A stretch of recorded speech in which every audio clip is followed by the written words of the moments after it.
अस्सलाम वालेकुम बेटा जी। सेकंड ईयर हम पहुंच गए हैं चैप्टर 7 की रिवीजन पे।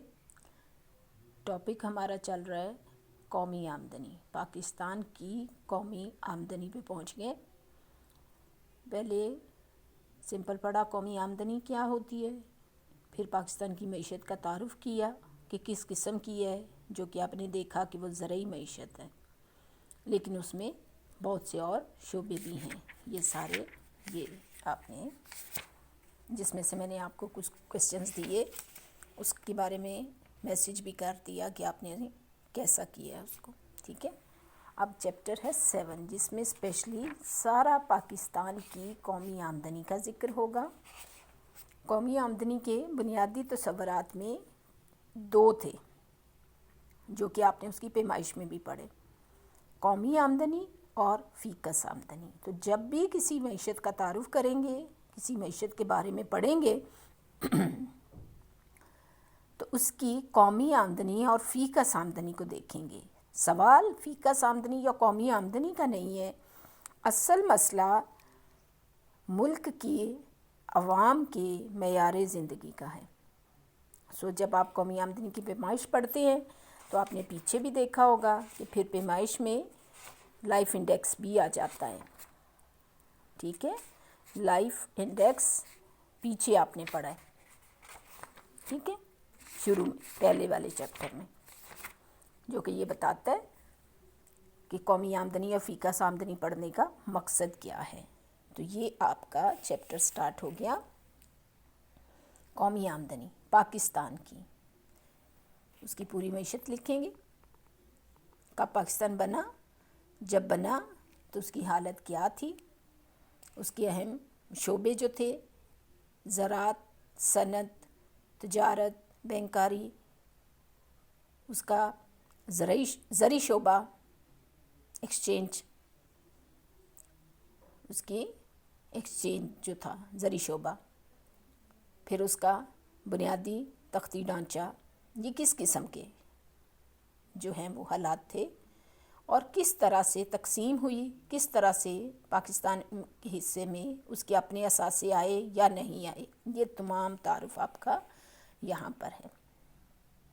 आपने इसमें से एक तो ये कि एक पैराग्राफ की शक्ल में आपको आना चाहिए कि जब पाकिस्तान बना तो पाकिस्तान की कौमी आमदनी की सूरत हाल क्या थी, और दूसरा इसमें से आपको MCQ बनाए भी आ सकते हैं कि जब पाकिस्तान बना तो उसके पास कितने बैंक थे, 2।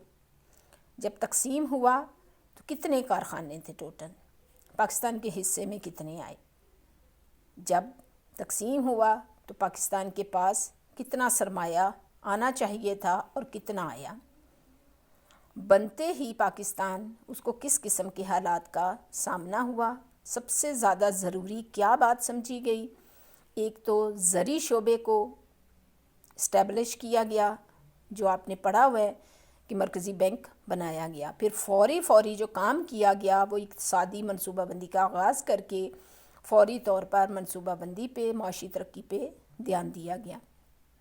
फिर मसाइल क्या पेश आए वो भी इसके अंदर लिखे हुए। मगरबी पाकिस्तान से पहले 65 की वॉर हो गई, फिर 71 में मगरबी पाकिस्तान अलग हो गया, उसके अलग होने से कौमी आमदनी पे क्या क्या असरात मुरतब हुए, इन जंगों से कौमी आमदनी कहाँ पर वापस चली जाती है और उसका क्या नुकसान होता है। ये टेबल सारे का सारा पहले भी आपको पता है, याद नहीं करना होता, लेकिन इसमें से एक दो इम्पोर्टेंट जो आपके साल हैं उनकी आबादी, कौमी आमदनी और फ़ीकस आमदनी आपको पता होनी चाहिए। क्यों पता होनी चाहिए? फ़ीकस आमदनी मालूम करने के लिए कौमी आमदनी को आबादी से तकसीम किया जाता है। सो ये जो 1-2 साल ये देखो ये टिक हुए इनको, और ये आखिरी वाला आपकी नई वाली बुक्स में होगा। ठीक है, 17-18 और 18-19 का भी हो सकता है। क्लियर?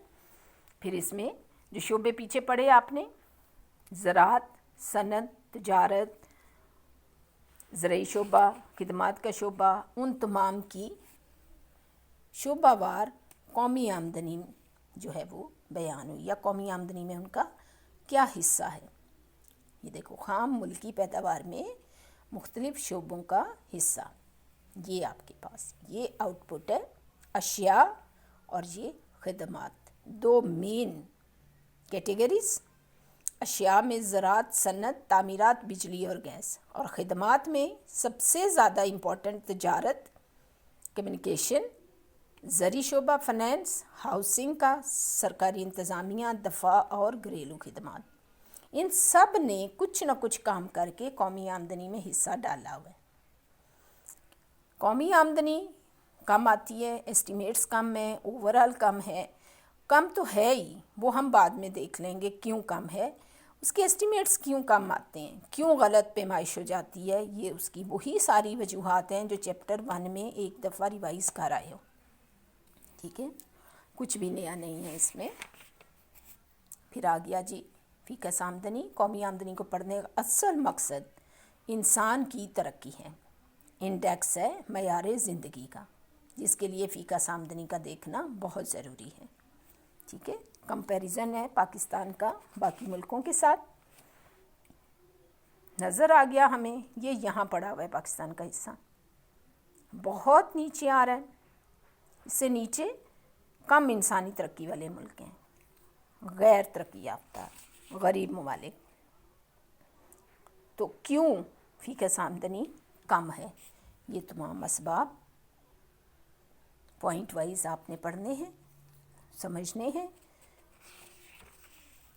ये अब ये दोनों चीज़ें कम हो गई, तो कौमी आमदनी भी और फ़ीकस आमदनी भी, तो इनमें इजाफ़ा करने के लिए मुल्क में क्या करना चाहिए, इनका हल तजवीज़ करना है आपने। इनका हल आप यूँ जहाँ जहाँ मसाइल पढ़ेंगे वहीं वहीं साथ साथ आप इनका हल भी पढ़ते जाएंगे। ठीक है, ये तो है जनरल, आपको क्या समझ आती है कि क्या इक़दामात होने चाहिए। और ये है कि पाकिस्तान में इन दोनों मसाइल को, यानी कौमी आमदनी और फ़ीकस आमदनी को बढ़ाने के लिए क्या किया गया, हुकूमत के इक़दामात, और पीछे ये सारी तजावीज़ हैं कि ये सब काम किए जा सकते हैं। ये हुकूमत के, पाकिस्तान के ये पेटेंट से पॉइंट्स होंगे, इनको एज सच एग्जैक्ट डेट्स के साथ आपको याद करना होगा। टैक्स कल्चर बेशक अभी आप छोड़ दें, ये टैक्स का पूरा चैप्टर दोबारा आ जाएगा, यहाँ तक आप इसको रिवाइज़ कर लें। ये पूरा चैप्टर 4 आ जाएगा, कंप्लीट टैक्स कल्चर। ठीक है, इसके बारे में अब आज पूरा दिन आप पढ़ेंगे, और फ्राइडे को मैं आपको इसके बारे में कुछ क्वेश्चंस भेजूँगी, जिसके लिए आपके पास सैटरडे और संडे भी होगा। इस तरह से जुमेरात को अगर आप इसको पढ़ते हो तो जुम्मा, हफ्ता, इतवार 3 दिन आपके पास हैं इसके ऊपर काम करने के लिए। ठीक है, जो कोई क्वेश्चन इसके बारे में करना चाहे, कुछ पूछना चाहें, कुछ बताना चाहें, तो आप मुझे बता सकते हैं।